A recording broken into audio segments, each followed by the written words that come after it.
So hello guys, આજે છે 24 August 2024. Please like subscribe and share. So let's start. તો આજે આપણે સૌપ્રથમ ટોપિકના ઓવરવ્યુ જોઈએ તો સૌપ્રથમ છે ન્યુક્લિયર પાવર. તો જે કાકરાપાડ આપણું ગુજરાતનો જે પાવર ન્યુક્લિયર પ્લાન્ટ છે, ઓકે, તો ત્યાં એક નવા યુનિટની શરૂઆત કરવામાં આવી છે. તો એટલા માટે ન્યૂઝમાં છે. તો આની અંદર આપણે એટમથી માંડીને આઈસો સ્ટોપ શું છે, આઈસો બાર શું છે, જે ફ્યુઝન શું છે, પછી જે ન્યુક્લિયર પાવરની સ્થિતિ શું છે ભારતમાં, જે આપણા પછી ન્યુક્લિયર એનર્જીનો પ્રોગ્રામ શું છે, અને અત્યારે જે ભારતનો દેશ 3 સ્ટેજ ન્યુક્લિયર પ્રોગ્રામ શું છે, એ બધામાં જે આપણે પ્રેશરાઇઝ્ડ હેવી વોટર રિએક્ટર છે, ફાસ્ટ બ્રીડર રિએક્ટર છે, પછી થોરિયમ આધારિત રિએક્ટર છે, તો એ બધાની વાત કરશું.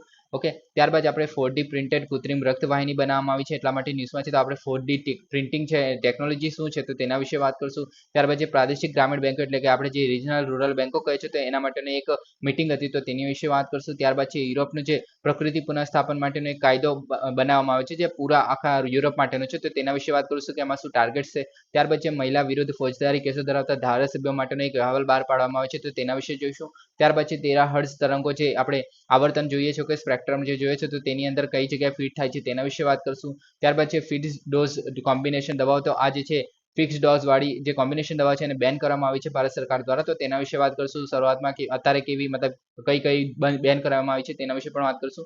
ત્યાર પછી બહુપરમાણુ નબળાઈ જે સૂચકાંક છે, તો આ જે છે આઇલેન્ડ દેશો અને જે વિકાસશીલ દેશો છે તેમના માટેની એક સૂચકાંક છે, તો તેની વાત કરશું. ત્યારબાદ છે ભારતીય ડાયસ્પોરા, તો જે યુએસએ અને જે બીજી બધા દેશોમાં રહેતા મોસ્ટલી આમ તો યુએસમાં ફોકસ કરેલું છે, તો તેના વિશે વાત કરશું અને આજનો લેક્ચર જે છે કન્ક્લુડ કરશું. તો so please subscribe, like and share જો તમને આ ટોપિક્સ ઇન્ટરેસ્ટિંગ લાગતા હોય. હવે સૌ પ્રથમ ટોપિક છે ન્યુક્લિયર પાવર. તો સ્વદેશી 700 મેગાવોટના કાકરાપાડ ન્યુક્લિયર પાવર પ્લાન્ટનું જે યુનિટ 4 છે એને સંપૂર્ણ ક્ષમતા સાથે કામ કરવાનું શરૂ કર્યું છે. તો હવે આ જે છે એક પ્રેશરાઇઝ હેવી વોટર રિએક્ટર છે, જે ગુજરાતમાં તાપીમાં આવેલું છે.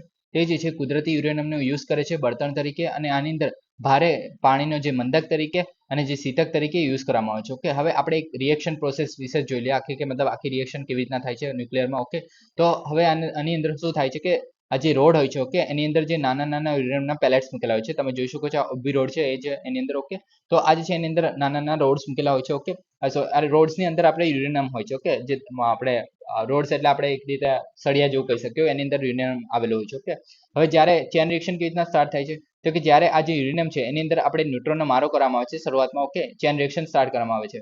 ઓકે, તો આ જે મારો કરીએ છીએ યુરેનિયમ, તો યુરેનિયમ પણ એક રીતે એક્ટિવેટ થઈ જાય છે અને યુરેનિયમની અંદરથી પણ એક રીતે ન્યુટ્રોન જે છે છૂટા પડવા માંડે છે. ઓકે, હવે ન્યુટ્રોન જે અલગ અલગ છૂટા પડે છે, તો એ જે છે બીજા યુરેનિયમ સાથે પણ અથડાશે અને એની અંદરથી પણ ચેન રિએક્શન સ્ટાર્ટ થઈ જશે. ઓકે, તો એક રીતે જે છે આખી પ્રક્રિયા જે છે ઓટોમેટિક થઈ જશે હવે. ઓકે, કેમ કે આપણે શરૂઆતમાં જે ન્યુટ્રોનનો મારો કરી દીધો બંધ થઈ ગયો છે, પણ પછી પણ એ જે ચેન રિએક્શન થાય છે, કેમ કે આપણે જે બીજા ન્યુટ્રોન્સ ઉત્પન્ન થયા એ બીજા યુરેનિયમ સાથે રિએક્ટ કરશે અને ફરીથી નવા ન્યુટ્રોન્સ ઉત્પન્ન થશે, એ બીજા નવા યુરેનિયમ સાથે એટ્રેક્ટ થશે. ઓકે, તો એ રીતે આખું આ ચેન રિએક્શન સ્ટાર્ટ થઈ જશે. ઓકે, હવે આની અંદર પહેલા વસ્તુ ખબર હોય છે કે મોડરેટર. ઓકે, તો આપણે જે મોડરેટર કહેતા હતા, તો એ શું છે, તો કે મોડરેટર જે છે એક આખી પ્રક્રિયા જે છે આપણી, તો એની અંદર એક મોડરેટર તરીકેનું કામ કરશે. એટલે કે જે વધારે પડતા જે ન્યુટ્રોન ઉત્પન્ન થતા હશે આની અંદરથી, તો એને એબ્ઝોર્બ કરવાનું કામ કરશે. કેમ કે આપણે જે રિએક્શન છે એને અનસ્ટેબલ નથી કરવાનું, કે આપણે એક સ્ટેબલ વેમાં ચાલુ રાખવાની છે. કે ન્યુટ્રોન આપણે એકવાર મારો કરી દીધું છે, ત્યાર પછી બે કન્ટિન્યુઅસલી ઉત્પન્ન થયા કરતા છે, તો એ વધારે પડતા જે ન્યુટ્રોન્સ હવે ઉત્પન્ન થવા માંડે છે, તો તેને કશે તો નાખવાનું. તો એને આપણે કંટ્રોલ કરવા માટે કંટ્રોલ રોડ પણ હોઈ શકે છે, અથવા તો મોડરેટર પણ હોઈ શકે છે.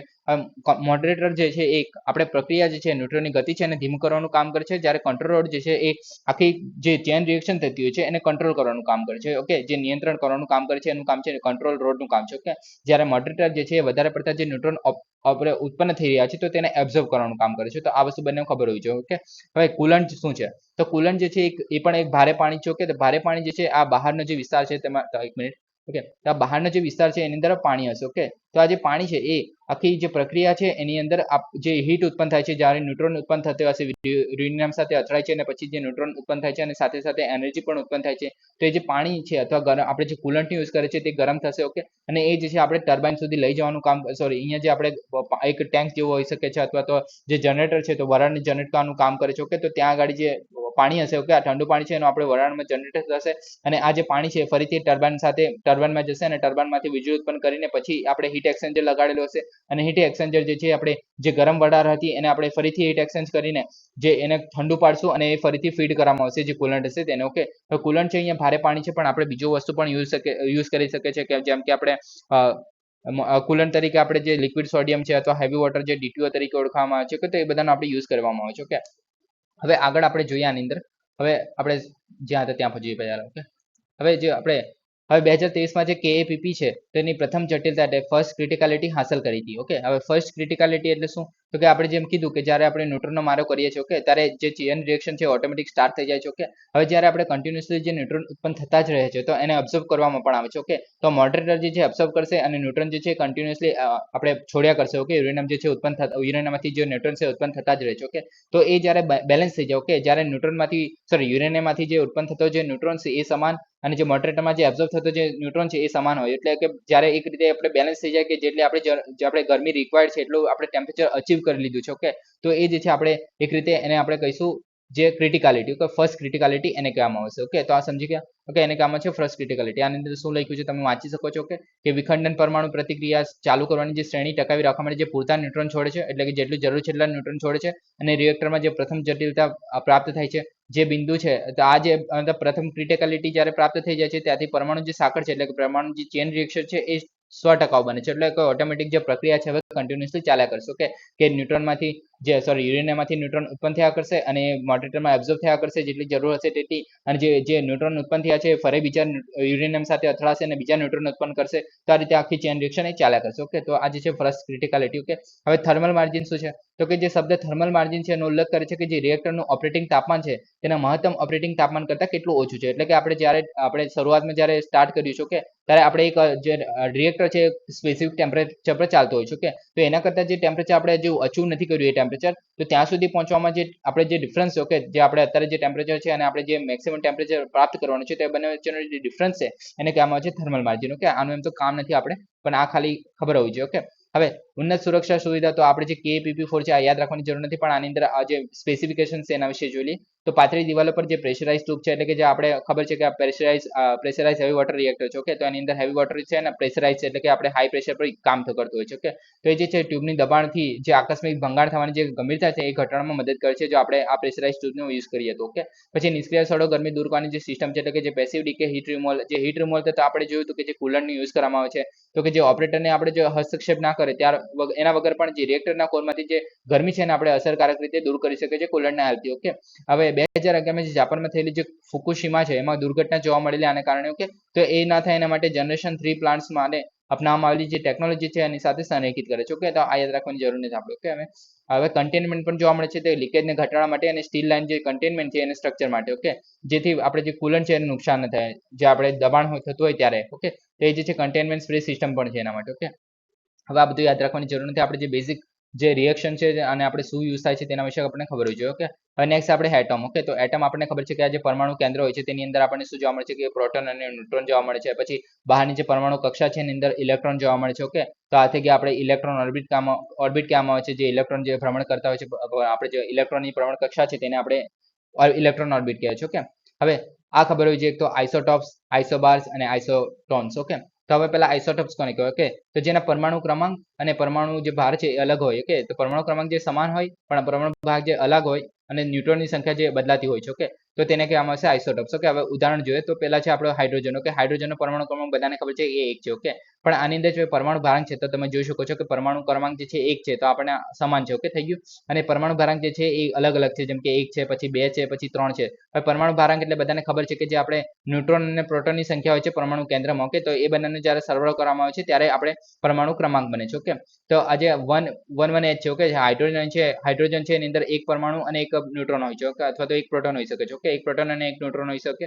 પછી હાઇડ્રોજન H 2 1 H જે છે એની અંદર શું હશે તો કે એક આપણે એક ન્યુટ્રોન હશે, એક પ્રોટોન હશે, જે બંને પરમાણુ ભારાંક બનાવશે 2 અને એક ઇલેક્ટ્રોન હશે. ઓકે, તો આ જે છે 2H1 બની ગયું. ઓકે, તો આ થઈ ગયું. ને 3H1 આમાં પણ 2 ઇલેક્ટ્રોન અથવા તો 2 પ્રોટોન એક ઇલેક્ટ્રોન હશે અને 2 પ્રોટોન અથવા તો 2 ન્યુટ્રોન હશે આપણે પરમાણુ કેન્દ્ર છે એની અંદર. ઓકે, તો આ રીતે આપણે આઇસોટોપ્સ બની શકે છે. ઓકે, તો હાઇડ્રોજનના આઇસોટોપ્સ કહેવામાં આવે છે આની અંદર. ઓકે, અને આ જે સેકન્ડ છે એને આપણે ડ્યુટેરિયમ કહે છે. 3 1H છે અને આપણે ટ્રિટિયમ કહે છે. ઓકે, પછી આઇસોબાર્સ. તો આઇસોબાર્સ છે એની અંદર શું છે તો કે જે પરમાણુ ક્રમાંક છે અલગ અલગ હશે પણ જે પરમાણુ ભાર છે એ સમાન હશે અને ન્યુટ્રોન છે એ ચેન્જ થતા હોય છે. ઓકે, હવે આમાં જે આઇસોબાર્સ જોઈએ તો આપણે આર્ગોન છે, પોટેશિયમ છે અને કેલ્શિયમ છે. ઓકે, તો તમે જોઈ શકો છો કે જે પરમાણુ ક્રમાંક છે તો આનો 18 છે આર્ગોનનો, પરમાણુ ક્રમાંક જે કેલ્શિયમ છે એનો 19 છે અને જે 20 છે એનો કેલ્શિયમ જે છે 20 છે. ઓકે, આ ખબર પડી ગઈ. હવે જે પરમાણુ ભારાંક છે તમે જોઈ શકો છો 40 છે, 40 અને 40. ઓકે, તો આને જે ન્યુટ્રોનની સંખ્યા હશે તે સેમ જ હશે. સોરી, ન્યુટ્રોનની સંખ્યા છે એ ચેન્જ થઈ છે. આપણે જે પરમાણુ ક્રમાંક કેન્દ્ર છે એની અંદર જે આપણે ન્યુટ્રોન પ્લસ પ્રોટોન જોવા મળે છે. ઓકે, તો જે આ પ્રોટોન અને ન્યુટ્રોન જોવા મળે છે તો આની અંદર જે ન્યુટ્રોનની સંખ્યા છે એ ચેન્જ થતી હોય છે. તો એને કારણે જે આપણે પહેલા 18 જોવા મળે છે, પછી 19 જોવા મળે છે, પછી સોરી હા તો એ રીતે જોવા મળે છે. તો એને કારણે જે આપણો પરમાણુ ભારાંક જે છે એ ત્રણે ત્રણનો સમાન બને છે, તો આઇસોબાર બને છે એકબીજાનો. ઓકે, તો આને કહેવામાં આવે છે એકબીજાના આઇસોબાર. ઓકે, આ ખબર પડી ગઈ. નેક્સ્ટ છે આઇસોટોન્સ. ઓકે, તો સમાન સંખ્યામાં જે ન્યુટ્રોન સાથે જે જુદા જુદા તત્વોના જે અણુ પરંતુ જે વિવિધ પરમાણુ ક્રમાંક જોવા મળે છે, એટલે કે પરમાણુ ક્રમાંક અલગ અલગ હશે, પરમાણુ ભારાંક અલગ અલગ હશે, પણ જે ન્યુટ્રોનની સંખ્યા છે મધ્યમાં, એટલે જે પરમાણુ ક્રમાંક આપણે જે કેન્દ્ર છે એની અંદર જે ન્યુટ્રોનની સંખ્યા છે સમાન જોવા મળે છે, તો તેને કહેવામાં છે આઇસોટોન્સ. ઓકે, તો આની અંદર જે કાર્બન છે, નાઇટ્રોજન છે, ઓક્સિજન છે, તો આની અંદર જે ન્યુટ્રોનની સંખ્યા હશે કેન્દ્રમાં તે સમાન હશે. જો તમે જોઈ શકો છો કે પરમાણુ ક્રમાંક જે છે એ 6 છે, આનો 7 છે, નાઇટ્રોજનનો, ઓક્સિજનનો 8 છે, પછી પરમાણુ ભારાંક છે આનો કાર્બન છે 14 છે, નાઇટ્રોજન 15 છે અને ઓક્સિજન 16 છે. તો આ બંને અલગ અલગ છે. ઓકે, પણ આની અંદર જે નાઇટ્રોજન જોવા મળશે, સોરી ન્યુટ્રોન જોવા મળશે કેન્દ્રમાં. ઓકે, પ્રોટોન પ્લસ ન્યુટ્રોનમાં જે ન્યુટ્રોન જોવા મળે છે તો એ બંને સમાન હશે. ઓકે, એ સોરી ત્રણે ત્રણમાં સમાન હશે, તો એકબીજાના આઇસોટોન્સ કહેવાશે આને. ઓકે, તો આ વસ્તુ ખબર હોવી જોઈએ. ઓકે, હવે આપણને ખબર હોવી જોઈએ ન્યુક્લિયર ફ્યુઝન, વિખંડન અને ન્યુક્લિયર ફ્યુઝન એટલે કે સંલયન. ઓકે, તો વિખંડનમાં શું થાય છે તો કે ન્યુટ્રોનનો ઉપયોગ જે છે એ મોટા અણુના જે ન્યુક્લિયસ છે અને બે નાના ન્યુક્લિયસમાં અણુમાં વિભાજન કરવા માટે થાય છે. ઓકે, એટલે કે જે આમાં એક મોટો અણુ હશે એને આપણે ન્યુટ્રોનને આપણે મારો કરીને પછી બે નાના નાના અણુમાં આપણે રૂપાંતરિત કરીએ છીએ, તો તેને કહેવામાં આવે છે ન્યુક્લિયર ફ્યુઝન, એટલે વિખંડન. આપણે વિખંડન કરીએ છીએ એક મોટા અણુનું નાના નાના અણુઓમાં. ઓકે, હવે જે ન્યુક્લિયર ફ્યુઝન છે એની અંદર શું કરવામાં આવે છે કે જ્યારે બે નાના નાના અણુઓ છે, જેમ કે હાઇડ્રોજન લઈ લઈએ. ઓકે, તો એ બંનેને ભેગા કરીને આપણે એક મોટો અણુ બનાવવામાં આવે છે, હિલિયમ બનાવવામાં આવે છે, તો તેને કહેવામાં આવે છે ન્યુક્લિયર ફ્યુઝન. ઓકે, એક ઉદાહરણ જ આપું છું ખાલી. ઓકે, હવે જે બે હળવા પરમાણુ છે ન્યુક્લિયસ છે આની, તો એની સાથે ભળીને જે ભારે અણુ બનાવે છે તેને આપણે ન્યુક્લિયર ફ્યુઝન કહીએ છીએ. ઓકે, હવે આની અંદર જે કુદરતી ઘટનામાં જે યુરેનિયમ ડિપોઝિટ જોવા મળે છે તો તેની અંદર આપણે ન્યુક્લિયર ફ્યુઝન જોવા મળે છે. ઓકે, હવે જે ન્યુક્લિયર ફ્યુઝન જે છે સૂર્ય સહિત તારાઓમાં પણ ફ્યુઝન જોવા મળે છે. ઓકે, હવે આની અંદર જે ન્યુક્લિયર ફ્યુઝન છે એની અંદર ફિઝિલ પદાર્થ હોવા જરૂરી છે અને હાઈ સ્પીડ જે ન્યુટ્રોન છે એ જટિલ સમૂહની જરૂરિયાત હોય છે. એટલે કે જે હાઈ સ્પીડ ન્યુટ્રોન છે પરમાણુ કેન્દ્ર છે એની અંદર હોવા જોઈએ. ઓકે, ન્યુટ્રોન્સ. ઓકે, તો ત્યારે એ જે ન્યુક્લિયર ફ્યુઝન છે એ થઈ શકે છે. એટલે કે હાઈ સ્પીડ ન્યુટ્રોન્સ એટલે કે અનસ્ટેબલ હોવા જોઈએ. ઓકે, કે વધારે પડતા હોવા જોઈએ એક રીતે. ઓકે, કે જે આખું જે મટીરિયલ છે એ અનસ્ટેબલ હોવું જોઈએ, ત્યારે જે ન્યુક્લિયર ફ્યુઝનની આપણે પ્રક્રિયા કરી શકીએ છીએ. ઓકે, જ્યારે ન્યુક્લિયર ફ્યુઝન છે એની અંદર શું છે તો કે જે ઉચ્ચ તાપમાને વાતાવરણમાં પ્લાઝ્મા સ્ટેટમાં હોવા જરૂરી છે. ઓકે, એટલે કે આ પ્લાઝ્મા સ્ટેટ એટલે કે એવી રીતે ખૂબ જ ગરમ હોવા જોઈએ કે રીતે. ઓકે, ત્યારે આ જે છે જોવા મળે છે. ઓકે, હવે જે આપણે ખૂબ જ ગરમ શું છે તો કે સૂર્યમાં આપણને જોવા મળે છે કે હાઇડ્રોજનમાંથી, મતલબ જ્યારે હાઇડ્રોજન બે પરમાણુ મિક્સ થઈને હિલિયમ બનાવે છે એવી પ્રક્રિયા થાય છે સૂર્યમાં. ઓકે, તો જે ન્યુક્લિયર ફ્યુઝન છે એ સૂર્યમાં જોવા મળે છે એવું ખાસ યાદ રાખવું. ઓકે, હવે આની અંદર ચેન રિએક્શન જોવા મળે છે. તો આ મેં તમને સમજાવેલું કે જે યુરેનિયમ છે ત્યારે આ યુરેનિયમ પર આપણે જે ન્યુટ્રોનનો મારો કરીએ છીએ ત્યારે આપણે એક ન્યુટ્રોનનો મારો કરીએ છીએ તો એની અંદર બીજા બે ન્યુટ્રોન છૂટા પડે છે, એ બીજા યુરેનિયમ સાથે અથડાશે. ઓકે, આ ન્યુટ્રોન જે છે બીજા યુરેનિયમ સાથે અથડાશે અને બીજા બે ઉત્પન્ન કરશે. તો આ જે છે આખી ચેન રિએક્શન ચાલ્યા કરે છે જ્યાં સુધી યુરેનિયમ પૂરું નહીં થઈ જાય એ રીતે. ઓકે, તો એ જે છે ચેન રિએક્શન ચાલ્યા કરે છે. ઓકે, હવે એ જે છે સાંકળ પ્રતિક્રિયા નથી. ઓકે, આની અંદર કોઈ પણ પ્રકારની સાંકળ પ્રતિક્રિયા નથી જોવા મળતી. ઓકે, હવે જે આ ચેન રિએક્શન છે તમને ના ખબર હોય તો કહી દઉં કે આપણે જે મને પ્લાન્ટનું નામ તો નથી યાદ, પણ એને છે ને કન્ટિન્યુઅસલી 946 દિવસ સુધી કન્ટિન્યુઅસલી આ જે રિએક્શન છે એ ચાલુ રહેલી. ઓકે, 946 દિવસ સુધી. આ વર્લ્ડ રેકોર્ડ તો નથી, વર્લ્ડ રેકોર્ડ છે 964 દિવસનો છે લગભગ.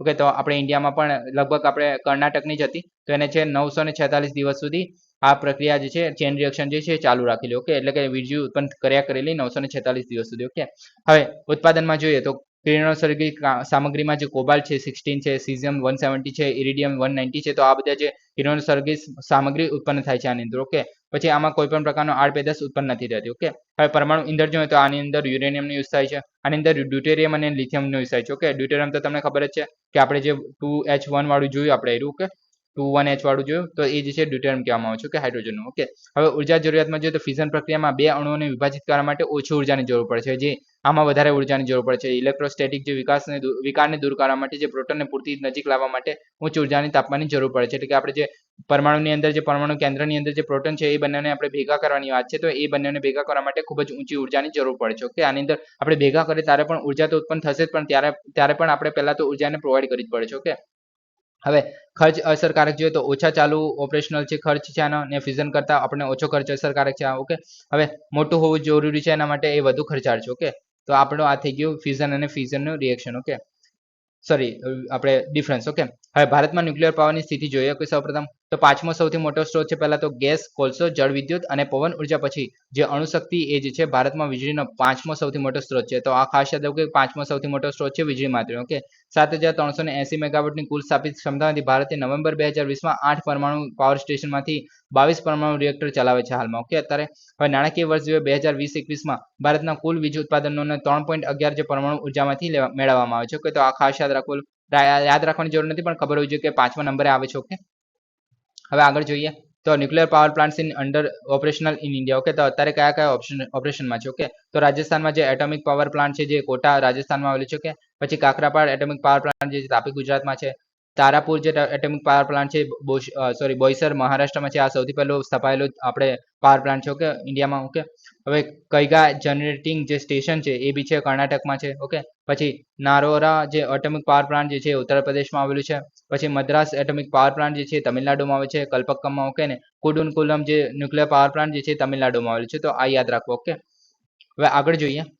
હવે ભારતમાં ન્યુક્લિયર એનર્જી પ્રોગ્રામની પૃષ્ઠભૂમિ બેકગ્રાઉન્ડ જોઈએ તો સૌપ્રથમ જે પરમાણુ ઉર્જા આયોગ છે એ હોમી જે ભાભા છે એમના નેતૃત્વ હેઠળ 1948માં સ્થપાયેલું અણુ ઉર્જા આયોગ છે એના હેઠળ. ઓકે, મતલબ અણુ ઉર્જા આયોગ સ્થાપવામાં આવેલો 1948માં હોમી જે ભાભાના નેતૃત્વમાં. ઓકે, એ જે છે ભારતમાં પરમાણુ કાર્યક્રમની શરૂઆત તરીકે ચિહ્નિત કરવામાં આવે છે. ઓકે, હવે તમને ના ખબર હોય તો જે આપણે ઈસરો જે છે. ઓકે, તો એની જે ઇન્કોસ્પાર જે ઓળખાતું હતું આપણે જે કમિટી હતી. ઓકે, જે સ્પેસ માટેની, તો એ જે છે પહેલા આપણે જે ન્યુક્લિયર પાવર જે એનું ડિપાર્ટમેન્ટ હતું ન્યુક્લિયર માટેનું જે ડિપાર્ટમેન્ટ હતું. ઓકે, અને ન્યુક્લિયર એનર્જી ડિપાર્ટમેન્ટ જે હતું એની હેઠળ કામ કરતું હતું. ઓકે, તો એ પણ તમારે યાદ રાખવું. એમાં જે આપણે વિક્રમ સારાભાઈ હતા. ઓકે, અને હોમી ભાભા હતા એક પ્રમાણે મતલબ સાથે કામ કરતા હતા. ઓકે, હવે એટોમિક એનર્જી એસ્ટાબ્લિશમેન્ટ 1954માં જે છે એટોમિક એનર્જી એસ્ટાબ્લિશમેન્ટ ટ્રોમ્બેમાં એની સ્થાપના કરવામાં આવેલી અને પાછળથી તેને ભાભા એટોમિક રિસર્ચ સેન્ટર તરીકે બનેલું. ઓકે, એ ઓળખાવામાં આવે છે. ઓકે, હવે પરમાણુ ઉર્જામાં જોઈએ તો ભારતના પ્રથમ પરમાણુ પાવર પ્લાન્ટ જે છે 1969માં તારાપુર મહારાષ્ટ્રમાં આવેલો છે. ઓકે, એના ખાતે શરૂ થયેલો. તો આ ખાસ યાદ રાખવું કે તારાપુર મહારાષ્ટ્રમાં જે 1979માં સૌપ્રથમ આપણે સ્ટાર્ટ થયેલું. 1969માં. ઓકે, હવે પોખરણ પરીક્ષણમાં જે તો એ મે 1974માં પોખરણમાં જે છે સ્માઇલિંગ બુદ્ધા છે એ પરીક્ષણ કરવામાં આવેલું. આપણે પોખરણ 1 તરીકે ઓળખવામાં આવે છે. અને 1998માં જે શાંતિપૂર્ણ જે પરમાણુ વિસ્ફોટ કરવામાં આવેલું છે એનું નામ છે ઓપરેશન શક્તિ. તો આ બંને જે પોખરણમાં કરવામાં આવેલું છે. તો આ જે છે આ જે ઓપરેશન શક્તિ છે અને પોખરણ 2 તરીકે પણ ઓળખવામાં આવે છે. ઓકે, તો વિશ્વને તેની પરમાણુ ક્ષમતાઓ દર્શાવી હતી. ઓકે, તો સ્વદેશી વિકાસ જોઈએ તો પોખરણના પરીક્ષણો છે એના પછી ભારતે આંતરરાષ્ટ્રીય પ્રતિબંધોનો સામનો કરવો પડેલો અને વીજ ઉત્પાદન અને વ્યૂહાત્મક જે હેતુઓ છે એ બંને માટે સ્વદેશી ટેકનોલોજીનો વિકાસ થયો હતો. ઓકે, હવે તમને ખબર હોય કે આપણી પાસે અત્યારે 2% જેટલું યુરેનિયમ છે. ઓકે, તો આપણે બહારથી આપણે ઇમ્પોર્ટ કરતા હોય છે મોસ્ટલી આપણે ઈરાન છે અથવા તો બીજા કોઈ દેશો પરથી આપણે માંગી શકીએ છીએ. પણ એની અંદર પણ જે ઇન્ટરનેશનલ એનર્જી એજન્સી છે લગભગ તે એ ધ્યાન રાખવાનું કામ કરે છે. ઓકે, એક રીતે.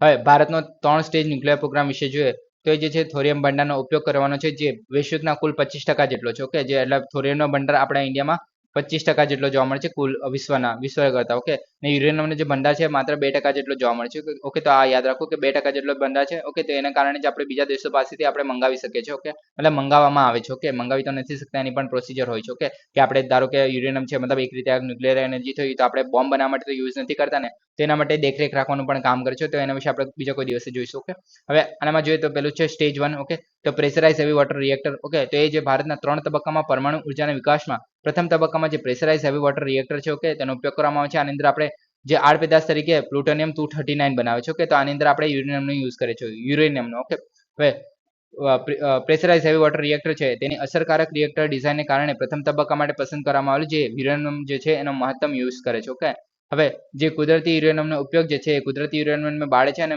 એ જે છે યુરેનિયમ 238 નું બનેલું હોય છે. ઓકે, હવે રિએક્ટરમાં જે યુરેનિયમ 238 છે એ પ્લુટોનિયમ 239માં રૂપાંતરિત કરે છે. એટલે કે યુરેનિયમ જે છે એ પ્લુટોનિયમમાં કન્વર્ઝન થશે. ઓકે, હવે આ જે છે આની અંદર PHWO ની અંદર ભારે પાણી અથવા તો ડ્યુટેરિયમ ઓક્સાઇડ અથવા તો D2O જે છે એને શીતક તરીકે મદક તરીકે આપણે યુઝ કરે છે. એટલે મોડરેટર તરીકે અને જે કુલન્ટ તરીકે આપણે ભારે પાણીનો યુઝ કરવામાં આવે છે પ્રેશરાઇઝ હેવી વોટર રિએક્ટરમાં. તો આટલું વસ્તુ યાદ રાખ્યું. ઓકે, કે યુરેનિયમનો યુઝ કરવામાં આવે છે એનું ઉત્પાદન કરીને આપણે પ્લુટોનિયમ બને છે અને એની અંદર શીતક તરીકે મંદક હોય છે.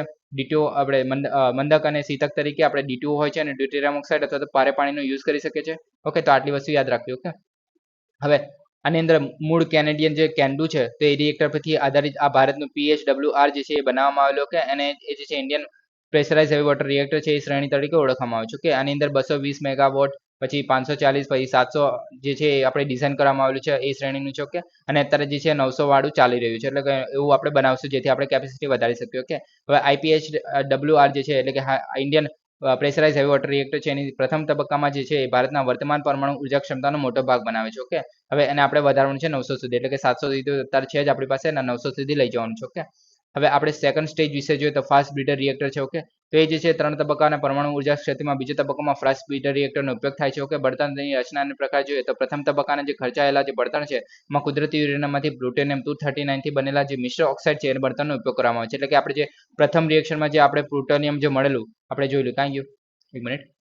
ઓકે, આજે તમે જોઈ લો કે આપણે પ્લુટોનિયમ 239 જે બનાવે છે. ઓકે, તો આનો ઉપયોગ જે છે એ આપણે સેકન્ડ સ્ટેજમાં કરશું. એઝ આપણે એની સાથે આપણે મિશ્ર ઓક્સાઇડ તરીકે આપણે યુરેનિયમ પણ નાખવામાં આવે છે. ઓકે, તો પ્લુટોનિયમ 239 સાથે આપણે યુરેનિયમ સાથે રાખીને એને મિક્સ ઓક્સાઇડ બનાવવામાં આવે છે. એ બળતણનો યુઝ કરવામાં આવે છે સેકન્ડ સ્ટેજમાં. ઓકે, જે આપણે ફાસ્ટ બ્રીડર રિએક્ટર છે એમાં. ઓકે, હવે આની અંદર જે ઉર્જા ઉત્પન્ન કરવા માટે જે પ્લુટોનિયમ 239 છે એનું વિખંડનમાંથી એટલે કે ફિઝનમાંથી પસાર થાય છે. ઓકે, ફિઝનમાં આપણે કીધું કેટલી વાર મેં સમજાવી દીધું કે યુરેનિયમનો મારો ન્યુટ્રોનનો મારો કરવામાં આવે છે અને પછી ચેન રિએક્શન સ્ટાર્ટ થઈ જાય છે. ગરમી આપણે બહાર કાઢી લેવામાં છે આપણે કુલરનો યુઝ કરીને, એને ટ્રાન્સફર કરવામાં છે હીટ ટ્રાન્સફરમાંથી આપણે ટર્બાઇનમાં લઈ જઈશું એ ગરમીને, અને પછી આપણે ટર્બાઇનમાંથી વીજળી ઉત્પન્ન કરશું, અને જે આપણે જે ગરમી હતી તે આપણે જે મતલબ હીટ ટ્રાન્સફરમાંથી જે બાકીનું જે પ્રવાહી જે કુલન્ટ હતું એને ફરીથી આપણે રિએક્ટરમાં નાખી દઈશું. તો આ રીતે આખી પ્રક્રિયા ચાલુ હોય છે. ઓકે, હવે સંવર્ધન ઈંધણ વિશે જોઈએ. ઓકે, તો એ જે છે ઈંધણ જે છે એ પ્રજનન એટલે કે બ્રીડ કરવામાં સક્ષમ છે, કારણ કે મિશ્રણ ઓક્સાઇડ જે છે એ ઈંધણમાં જે છે યુરેનિયમ 238 વધુ પ્લુટોનિયમ 239 માં પરિવર્તિત થાય છે. એટલે કે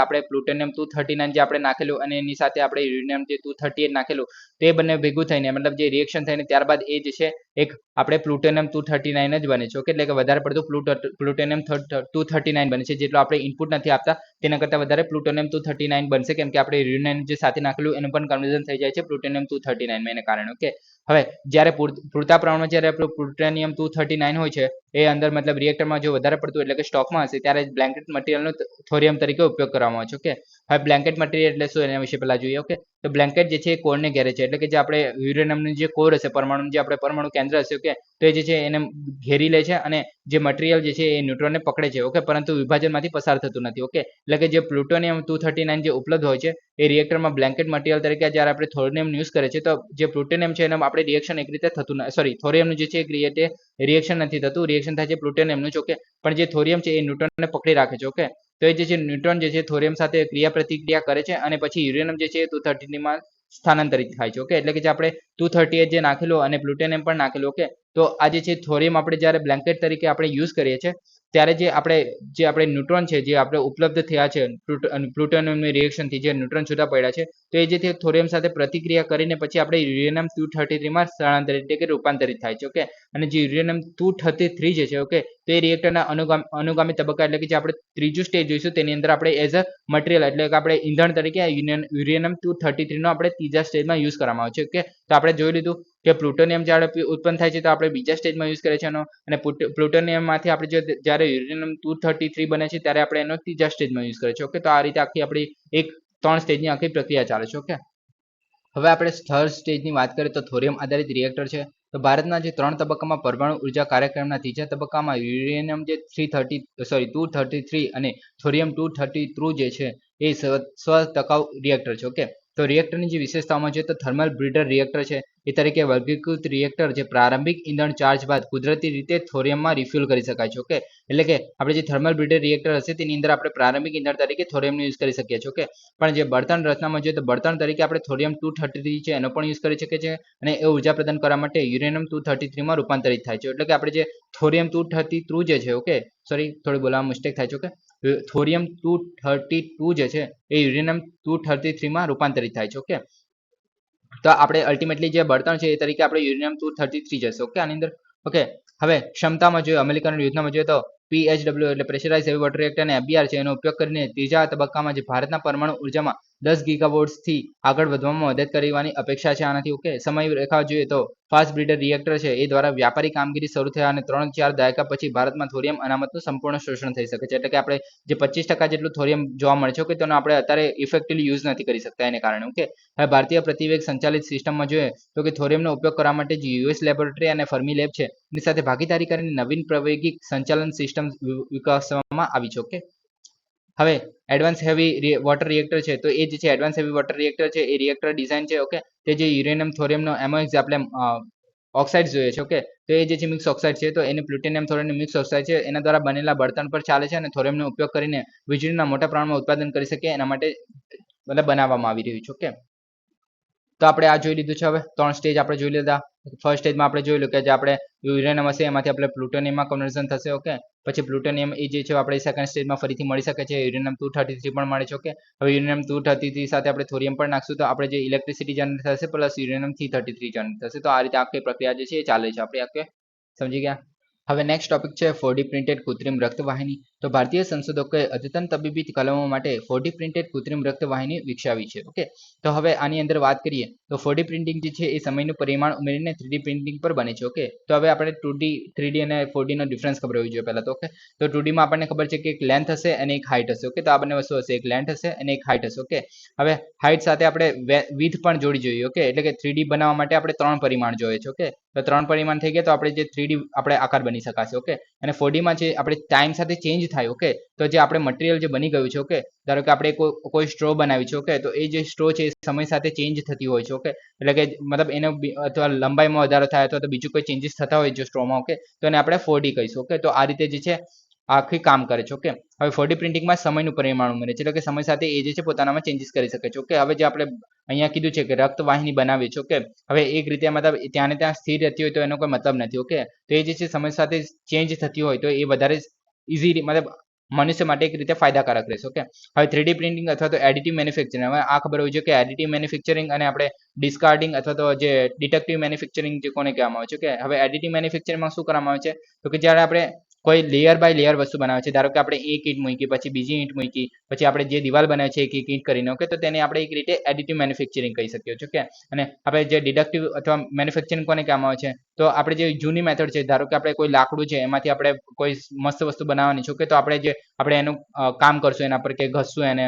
ઓકે, પછી આટલો ભાગ રિમૂવ કરશું, આવી રીતના અલગ ભાગ રિમૂવ કરશું. કે તો આ જે ઉપરનું જે મટીરિયલ છે, ઓકે, આ જે મટીરિયલ છે એ વેસ્ટ થઈ રહ્યું છે એક રીતે, તો તેને કહેવામાં આવશે ડિસ્ટ્રક્ટિવ આપણે મેન્યુફેક્ચરિંગ. ઓકે, તો એ જે છે એના કરતાં આપણે જે 3D પ્રિન્ટિંગમાં આપણે યુઝ કરે છે એડિટિવ મટીરિયલ. ઓકે, જે ઈંટો વાળું જે કીધું મેં, તો એ જે છે વધુ ફાયદાકારક રહે છે કેમ કે આપણે એમાં કોઈ પણ પ્રકારનો મટીરિયલનો આપણે બગાડ નથી કરતા એને કારણે. ઓકે, હવે જે 3D પ્રિન્ટિંગ અથવા તો જે એડિટિવ મેન્યુફેક્ચરિંગમાં જે ઓબ્જેક્ટ ડિજિટલ મોડેલમાંથી લેયર બાય લેયર જે છે બનાવવામાં આવે છે, જેમ કે આપણે ઈંટોનું ઉદાહરણ લીધું. ઓકે, દિવાલ બનાવવાનું. ઓકે, 4D પ્રિન્ટેડ વસ્તુઓમાં જોઈએ તો પર્યાવરણ ઉત્તેજનના પ્રતિભાવમાં સમય સાથે આકાર અથવા તો કાર્ય બદલી શકે, એટલે કે સમય સાથે એ જે છે પોતાનામાં ચેન્જ લાવી શકતો હોય આકારમાં અથવા તો એના કાર્યમાં પણ, તો તેને કહેવામાં આવે છે 4D પ્રિન્ટેડ વસ્તુ. ઓકે, હવે આના વિશે જોઈએ તો એપ્લિકેશન જોઈએ તો તબીબી એટલે કે દવાની ડિલિવરી, એટલે કે જે આપણા શરીરમાં જે સ્પેસિફિક જગ્યા પર, ધારો કે કેન્સરના જો આપણે કોઈ સેલને મારવું છે તો એ સ્પેસિફિક જગ્યા પર દવા ત્યાં એપ્લાય કરવી તો તેના માટે યુઝ કરી શકાય છે. પછી ટીશ્યુ ફેબ્રિકેશન, જેમ કે આપણે રક્તવાહિની છે એના માટે, અંગના પુનર્જીવન માટે, એટલે કે જો આપણે ફરીથી અંગ ચાલુ કરવો છે કે એકવાર બંધ થઈ ગયું છે ત્યાર પછી તેને ફરી પુનર્જીવિત કરવું છે તો તેના માટે.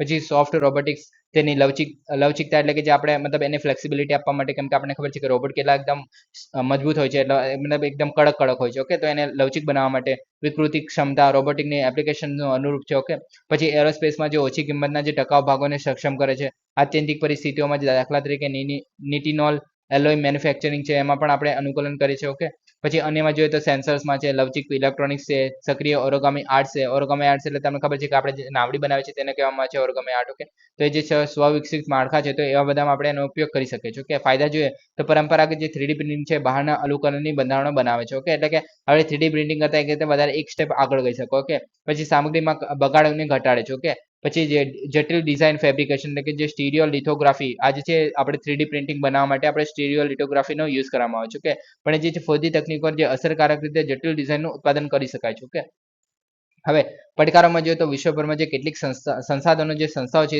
એ સુધી મર્યાદિત છે, એટલે કે આપણે જે ભારત દેશમાં જે મતલબ નાની આપણે 3D જે મોડલ બનાવતા હોય તે લોકો પાસે 4D ટેકનોલોજી ઉપલબ્ધ નહીં હોતા રહે. ઓકે, કેમ કે અમુક જે સંશોધન સંસ્થાઓ હશે એની પાસે મતલબ અત્યારે જે ડેવલપમેન્ટના સ્ટેજ પર છે એને કારણે. ઓકે, હવે સામગ્રી મર્યાદામાં જોઈએ તો સતત વિરૂપતા દરમિયાન જે અધોગતિ સમસ્યાઓ આવી શકે છે, એટલે કે જ્યારે મતલબ પોતાનું જ્યારે રૂપ ચેન્જ થતું હોય. ઓકે, ત્યારે જે છે એમાં ડિફોર્મેશન આવવાની શક્યતા હોઈ શકે છે. ઓકે, એટલે કે ડિફોર્મ કઈ બીજી બાજુ થવાનું ને થઈ કઈ બીજી બાજુ થઈ જાય. ઓકે, તો એ રીતે આપણે ડિફોર્મેશન જોવા મળે છે. ઓકે, હવે પ્રાદેશિક ગ્રામીણ બેંકો એટલે કે રિજનલ રૂરલ બેંક વિશે જોઈએ તો એ જે છે કેન્દ્રીય નાણાં પ્રધાન જે પ્રાદેશિક ગ્રામીણ બેંકોની સમીક્ષાની બેઠકની અધ્યક્ષતા કરી હતી. ઓકે, હવે મુખ્ય સૂચનોમાં એમએ શું આપેલું આ બેઠકમાં તો કે એની અંદર જે બિઝનેસ પરફોર્મન્સમાં સુધારો કરવાનો છે, ડિજિટલ ટેકનોલોજી સેવાનું અપગ્રેડેશન કરવાનું છે, એમએસએમઈ ક્લસ્ટર્સમાં બિઝનેસમાં વૃદ્ધિનો સંભાવનાની મતલબ સંભાવના વધારવાની છે. ઓકે, એના પર ધ્યાન કેન્દ્રિત કરવાનું છે. ઓકે, તો આટલી રિકમેન્ડેશન આપેલી, ઓકે, સૂચનો આપેલા. ઓકે, હવે આપણે પ્રાદેશિક ગ્રામીણ બેંકો એટલે કે રિજનલ રૂરલ બેંક વિશે જોઈએ.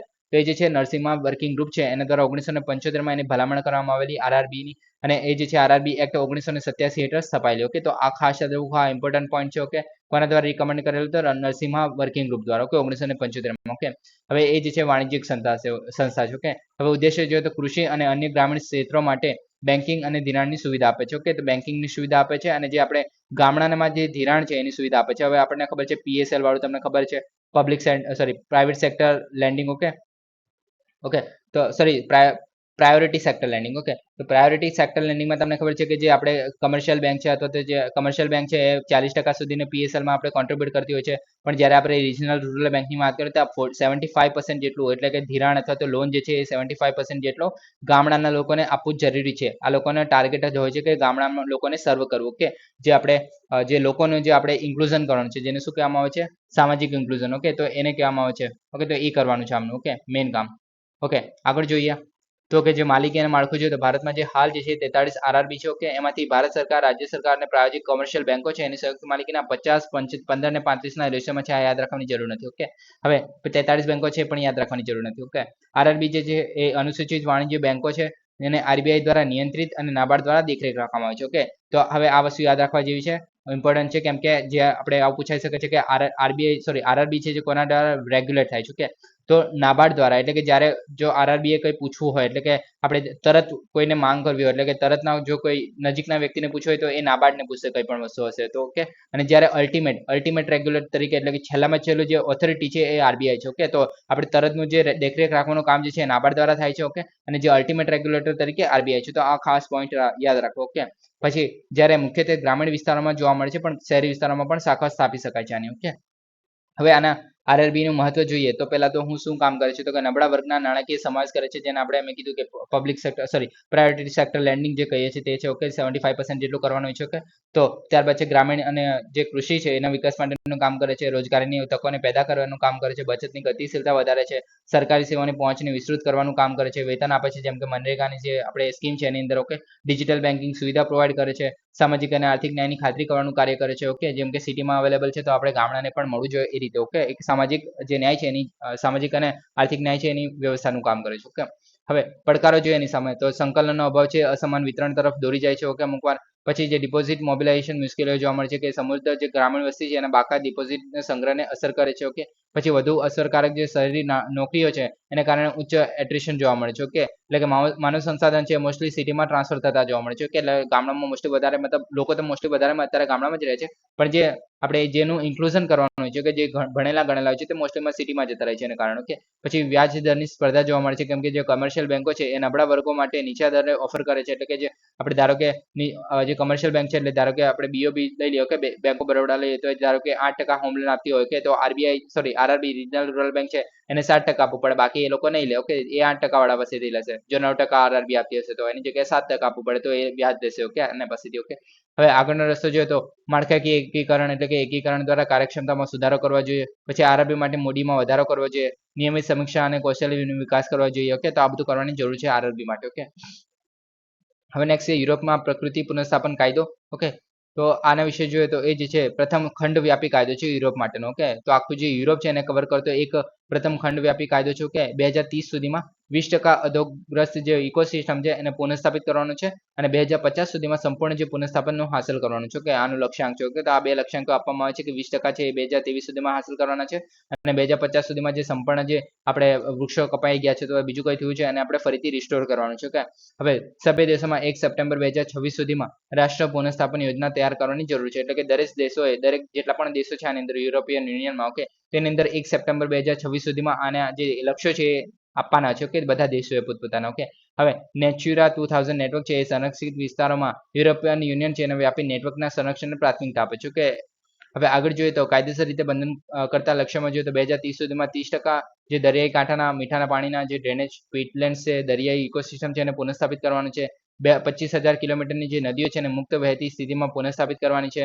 2030 સુધીમાં જે 3 અબજ વધારાના જે વૃક્ષો છે એ વાવવાના છે. તો આટલા ટાર્ગેટ છે, આપણે યાદ રાખવાની લગભગ નથી જરૂર. ઓકે, પણ તમે મતલબ આઈડિયા રાખી શકો છો કે શું છે. ઓકે, હવે મહિલા વિરુદ્ધ ફોજદારી કેસો ધરાવતા ધારાસભ્યોમાં જોઈએ તો હવે જે association for the democratic reforms જે છે એડીઆર જે છે 2024માં મહિલાઓ સામેના જે ગુના છે એને સંબંધિત જાહેર કરાયેલા જે કેસો છે એની સાથે વર્તમાન સાંસદો ધારાસભ્યોના અંગેનો અહેવાલ છે એટલે કે જે એડીઆર મતલબ એડીઆર 2024 એને એક રિપોર્ટ જાહેર કર્યો છે જેમાં જે એમએલએ અથવા જે ધારાસભ્યો છે એ મહિલાઓ સાથે મતલબ જે એક રીતે ગેરવ્યવહાર અથવા તો જે કેસો ધરાવતા હોય તેની વાત કરવામાં આવી છે આની અંદર ઓકે તો આંકડા જોઈએ આ રિપોર્ટ પ્રમાણે તો જે 151 જે સાંસદો અથવા તો ધારાસભ્યો છે આવા આરોપોનો સામનો કરે છે ઓકે એટલે કે આમના વિરુદ્ધ 151 સાંસદો અને ધારાસભ્યો છે એમની વિરુદ્ધ આવા જે કેસો છે એ જોવા મળે છે રેપના કેસીસ છે એવા બધા ઓકે પછી 1/3 જેટલા જે કેન્દ્રમાં સત્તાધારી પક્ષ છે ઓકે તમને બધાને ખબર છે કે અત્યારે પક્ષ મતલબ જે અત્યારે ગવર્મેન્ટ કોની છે ઓકે તો એમના દ્વારા 1/3 જેટલા જે છે એટલા સભ્ય એ લોકોના છે ઓકે 1/3 જેટલા ઓકે 151 માંથી 1/3 જેટલા ઓકે 16 જે વર્તમાન સંસદો છે અને ધારાસભ્યો છે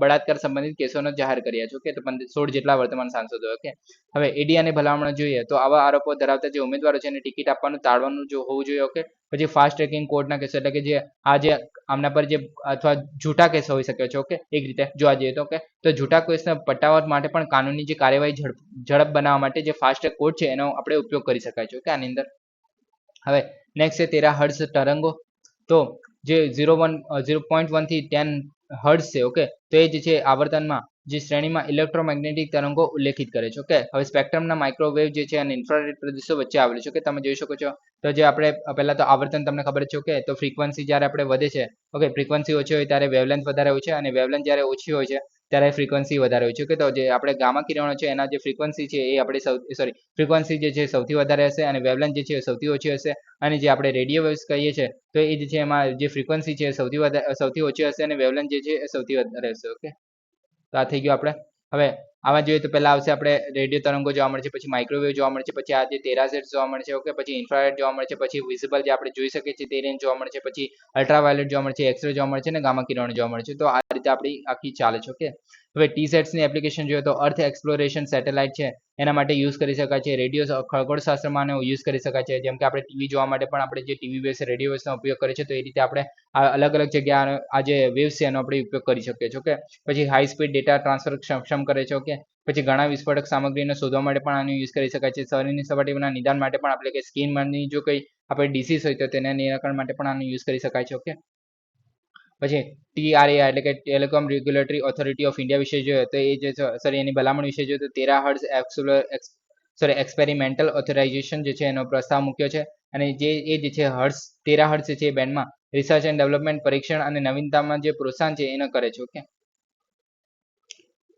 હવે નેક્સ્ટ છે ફિક્સ ડોઝ કોમ્બિનેશન દવાઓ તો કેન્દ્રીય આરોગ્ય મંત્રાલયે 156 ફિક્સ ડોઝ જે કોમ્બિનેશન્સ છે ઓકે તો એ દવાઓ પર પ્રતિબંધ મૂક્યો છે તો કોઈ પણ ઉપચારાત્મક જે સમર્થન નથી આનું ઓકે અને દર્દીઓ માટે સંભવિત જોખમો ટાંક્યા છે ઓકે અને એફડીસી છે દવાઓ બહુવિધ સક્રિય ઘટકોને સંયોજિત કરે છે અને ક્ષય રોગ ડાયાબિટીસ જેવી પરિસ્થિતિઓમાં મદદરૂપ થઈ શકે છે પણ બિનજરૂરી અથવા તો હાનિકારક ઘટકો પણ પહોંચાડી શકે છે ઓકે તો જે શરીરમાં આપણે એક રીતે નુકસાન પણ કરી શકે છે ઓકે હવે આના વિશે વાત કરીએ એક રીતે તો જે કોમ્બિનેશન પ્રોડક્ટ્સ છે જે છે તો એ જે છે એક ડોઝમાં સ્વરૂપમાં 2 અથવા તો વધુ સક્રિય દવાઓ એટલે કે જે એક દવા હોય છે જેમાં ફાર્મસી આપણે એક્ટિવ ઇન્ગ્રેડિયન્ટ જોવા મળે છે ઓકે તો એક કરતાં વધારે હોઈ શકે છે એક કરતાં વધારે રોગો માટેની જે દવા છે એક સાથે મિક્સ કરીને પછી આપવામાં આવે છે તો તેને કહેવામાં આવે છે fix dose combination okay fix dose combination okay હવે જે કોકટેલ જે દવાઓ તરીકે પણ ઓળખવામાં આવે છે એટલે મિક્સ કરી દઈએ તો આપણે કોકટેલ બનાવી હોય છે ને એ રીતે ઓકે હવે યુનાઇટેડ સ્ટેટ્સનું જે ફૂડ ડ્રગ્સ અને એડમિનિસ્ટ્રેશન છે એના દ્વારા ડ્રગ જૈવિક અથવા તો ડ્રગ ડિવાઇસ જૈવિક છે એના સંયોજનથી બનેલા ઉત્પાદકો તરીકે વ્યાખ્યાયિત કરવામાં આવે છે આનો ઓકે હવે સ્વીકાર્યતા માપદંડ જોઈએ તો જ્યારે દરેક ઘટક છે એને માત્ર નિર્ધારિત વસ્તી જરૂરિયાત પ્રમાણે પૂર્ણ કરે છે ત્યારે તે સ્વીકાર્ય હોય છે તેના સિવાયની ઓકે રોગ નિવારણ અસર છે સલામતી અથવા તો પાલનની જે દ્રષ્ટિએ વ્યક્તિગત સંયોજનો પર ફાયદા દર્શાવતા આવશ્યક છે ઓકે એટલે કે જ્યારે મતલબ વ્યક્તિ પ્રમાણે જે ડોઝ આપવામાં આવતી હોય તો એ વસ્તુ બરાબર છે પણ આવી રીતના જે એક ફિક્સ ડોઝ આપવામાં આવે છે કે જ્યારે 2 દવાઓ એક સાથે ફિક્સ કરીને પછી આપવામાં આવે છે તો એક રીતે શરીરને નુકસાન પહોંચાડી શકે છે ઓકે હવે એફડીસી દવાઓના ફાયદાઓ જોઈએ તો સંયુક્ત ક્રિયાઓને કારણે જે સિનર્જીક જે અસરો જોવા મળે છે ઓકે એટલે મતલબ એક દવા લે તો એને બીજાની પણ અસર જોવા મળે છે એક રીતે ઓકે પછી ઉન્નત દર્દી અનુપાલન જોવા મળે છે ઓકે સહનશીલતા જો વધી જાય છે મતલબ દવા લેવાની ઓકે પછી ખર્ચ બચત એટલે કે કાર્યક્ષમ ઉત્પાદનનો જીવન ચક્રનું વ્યવસ્થાપન કરે છે એટલે કે આપણે ઉત્પાદન કરીએ તો આપણે મતલબ ઓછા ખર્ચે આપણે વધારે દવા આપણે બનાવી શકીએ વધારે તો નહીં પણ આપણે એક દવા સાથે બીજી દવાનું પણ ઇન્કલ્કેટ કરી શકીએ છીએ એક રીતે ઓકે હવે પડકારો અને ગેરગુણો જોઈએ તો વધેલા જોખમ એટલે કે પ્રતિકૂળ અસરો જોવા મળે છે, ક્રિયાપ્રતિક્રિયાઓની ઉચ્ચ તકો જોવા મળે છે, કેમ કે આપણે જે એક દવા લઈશું તો બીજી પણ સાથે લઈએ છીએ તો એની કોઈ બીજી આડઅસર થઈ શકે છે. કે ભારતમાં રજૂ કરાયેલ જે કેટલાક વૈજ્ઞાનિકોનો આધારનો પણ અભાવ છે, એટલે કે કેટલાક વૈજ્ઞાનિકો આનો મતલબ ટિપ્પણી નથી કરી આના પર. ઓકે, પછી તબીબી પ્રેક્ટિશનરોને મુકદ્દમો જે છે એનો સામનો કરવો પડે છે અમુક જે કંપનીઝ છે એમને. ઓકે, પછી એફડીસી ના પ્રમાણભૂત ગ્રંથો અથવા જે પ્રતિષ્ઠિત જર્નલ્સ એમાં સારી રીતે દસ્તાવેજીકરણ નથી થયું. ઓકે, તો આ બધા આના પડકારો છે. ઓકે, હવે પૃષ્ઠભૂમિ એટલે કે સરકારે 156 એફડીસી દવાઓ છે એના પર પ્રતિબંધ મૂક્યો છે. હવે એ જે છે એમાં એન્ટીબાયોટિક્સ છે, પેન કિલર્સ છે, મલ્ટીવિટામિન્સ છે, તો એનો સમાવેશ થાય છે. માનવ સ્વાસ્થ્ય માટે અને સ્વસ્થ સંભવિત જોખમો છે એના સંબોધવા માટે જ આ પ્રતિબંધ છે. ઓકે, હવે પ્રતિબંધ વિગતો જોઈએ તો 1940 નો જે ડ્રગ્સ એન્ડ કોસ્મેટિક એક્ટ જે કલમ 26 છે એની હેઠળ આ જારી કરવામાં આવેલ છે અને આ દવાઓ જે છે ઉત્પાદન, વેચાણ અને વિતરણ પર પ્રતિબંધ મૂકે છે. ઓકે, હવે આ જે ડ્રગ્સ ટેકનિકલ એડવાઇઝરી બોર્ડ છે એની ભલામણોની નિર્ણય લીધો છે. ઓકે, તો આના દ્વારા આ બેન જારી કરવામાં આવે છે કે પ્રતિબંધ. ઓકે, હવે આમાં કઈ કઈ દવાઓને પ્રતિબંધિત કરવામાં આવે છે તેના વિશે જોઈએ તો અનુનાસિક જે ડિકોજેનેસ્ટન્સ જે છે, એન્ટી એલર્જીક દવાઓ છે, ખીલ ક્રીમ સાથે એન્ટીબાયોટિક્સ છે, ઉબકા વિરોધી દવાઓ અને માઇગ્રેન દવાઓ છે. પછી એની સાથે જે મેકેનામિક્સ જે એસિડ ટ્રાનેક્સામિક જે એસિડ છે, પછી સિન્ડેનાફિલ જે છે એ રક્તવાહિનીમાં રાહત આપનારી જે દવાઓ છે તો આ બધાને આવરી લેવામાં આવે છે, પ્રતિબંધ મૂકવામાં આવે છે આના પર. ઓકે, 2016માં જે 324 દવા પર પ્રતિબંધ મૂકવામાં આવ્યો ત્યાર પછી આ એફડી પરનો સૌથી મોટો બંધ છે. ઓકે, 1988 પહેલા પણ આ દવાઓમાં અમુક મુક્તિ આપવામાં આવેલી, પણ હવે જે મતલબ બંધ કરવામાં આવે છે તેને કારણે જે ઉદ્યોગો છે એ ચિંતાઓમાં છે. ઓકે, હવે નેક્સ્ટ છે બહુપરિમાણીય નબળાઈ સૂચકાંક એટલે કે મલ્ટી ડાયમેન્શનલ વનરેબિલિટી ઇન્ડેક્સ. ઓકે, તો જે છે યુએન દ્વારા જનરલ એસેમ્બલી છે એના દ્વારા સત્તાવાર રીતે એક નવો ડેટા આધારિત નબળાઈ એટલે કે વનરેબિલિટી ઇન્ડેક્સ શરૂ કર્યો છે, જે નાના ટાપુઓ, રાજ્યો અને વિકાસશીલ જે રાષ્ટ્રો છે એને ઓછા વ્યાજના ધિરાણને પહોંચી વળવામાં મદદ કરશે. ઓકે, તો આ યાદ રાખી શકો છો કે ધિરાણને પહોંચી વળવા માટેનો ઇન્ડેક્સ છે આ. ઓકે, આ યાદ રાખી શકાય છે. ઓકે, હવે સ્મોલ આઇલેન્ડ્સ ડેવલપમેન્ટ સ્ટેટસ છે એના દ્વારા સામનો કરવામાં આવતી જે નબળાઈઓ છે એનું મૂલ્યાંકન કરવા માટે વિકસિત એક માળખું છે. ઓકે, હવે આની અંદર જે વિકાસ અને નબળાઈઓને વધુ સારી રીતે મૂલ્યાંકન કરવા માટે ગ્રોસ ડોમેસ્ટિક પ્રોડક્ટ એટલે આપણે જીડીપી જે કહીએ છીએ, તમને ખબર છે જીડીપી શું થાય છે. ઓકે, તો એના પરંપરાગત મેટ્રિક્સને પૂરક બનાવવા માટે રચાય છે. ઓકે, અને આની અંદર સંયુક્ત રાષ્ટ્ર દ્વારા એજન્સી છે એના દ્વારા શરૂ કરવામાં આવ્યું છે. ઓકે, આનો ઉદ્દેશ્ય જોઈએ તો આ રાષ્ટ્રો જે છે માળખાકીય પડકારોનો સામનો કરી રહ્યા જેમ કે આબોહવા પરિવર્તન છે, પછી આર્થિક સ્થિરતા છે, આરોગ્યની કટોકટી છે, વૈશ્વિક કટોકટી છે, તો એને જે જીવનભરી જે સમજ છે એને પૂરી પાડવાનો તેનો હેતુ છે.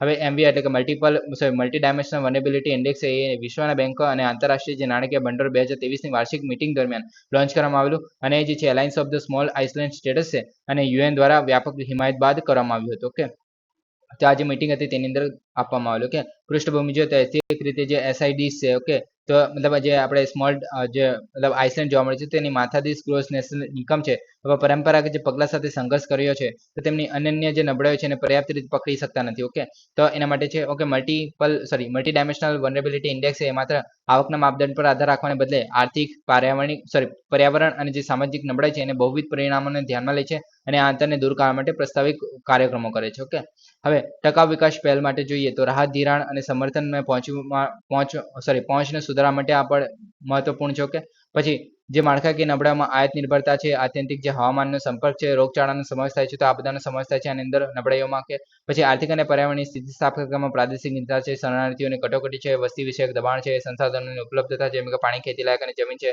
તો આ બધાને અસર કરતા જે મૂલ્યાંકન છે આની અંદર સમાવેશ કરવામાં આવે છે અને સામાજિક સૂચકાંકો જેમ કે બાળ મૃત્યુ દર છે તો એ બધાનો પણ સમાવેશ કરવામાં આવે છે. ઓકે, નેક્સ્ટ છે ભારતીય ડાયસ્પોરા.